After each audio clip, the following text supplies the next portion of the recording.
10টার সময় কল দিয়েছে ম্যানেজার আমার রিসিট আমার করের নাম হয়েছে ক্লাস রিসুট বলছে যে এখানে আবু রায়হান বদি এবং জমির তার নেতৃত্বে আরও কয়েকজন লোক এখানে আসছে।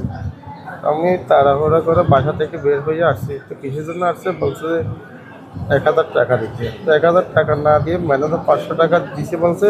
500 টাকা দেওয়াতে তাকে কী করছে, ম্যানেজার প্রতিহত করছে, মারছে, হামলা করছে। তখন আবার আরেকদিন বাহির থেকে লোক এসে বলতেছে এখানে ঘটনা মতো করিও না, বাইরে হয়ে যাও, ওকে মারতেছে। তখন আমি ঢুকতেছি এরকম সিদ্ধিগান্ধী করা অবস্থায়। তখন আমি ওনাকে কিছু বলিনি, আমার পাশে পাশে যে শুই আছে ঠিক আছে, ওরা ওই লোকটাকেও মারতেছে, আমাকেও মারতেছে, বলতেছে এখানে কি, তোর বাড়ি কোথায়, এবার বলে আমাকে হামলা করছে। সে সাবেক ওয়ার্ড শ্রমিক লীগের সভাপতি ছিল আবু রাহেম বদি এবং সৈকত পাড়ার জমিসহ তার নেতৃত্বে।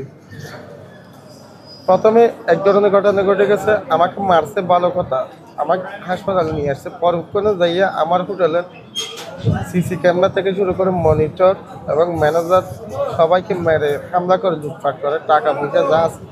আমার মানিব্যাগে 17,000 টাকা ছিল প্লাস ফাইনাল।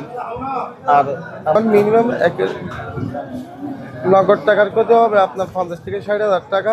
আর মোবাইল সিসি ক্যামেরা সবগুলো মিলে যেতে আপনার 1.5 লাখ টাকার অধিক ক্ষতি কারা হয়েছে। কারা সম্পর্কিত আছে এটার মধ্যে? ওখানে তো যেগুলো আমি তো ওখানে ছিলাম না, আমি যখন চলে আসতেছি, আমাকে যখন মারছে, আমাকে যখন হাসপাতালে নিয়ে আসছে, তখন ছিল জমির আবু রাহিম বদি, এরা দুইজন, পাশে আরেকজন ছিল, এর বাড়ি গোনাপাড়া সহ।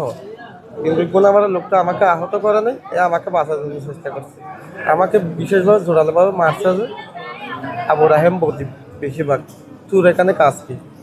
তাহলে আমরা যদি ব্যবসা করি, আমার দুটো রেস্টুরেন্ট আছে, একটা হলো কটেজ জোনা, আরেকটা হচ্ছে আপনার সৈকত স্যারের ওখানে, আরেকটা রিসোর্ট আছে আমার ওখানে ক্লাসিক।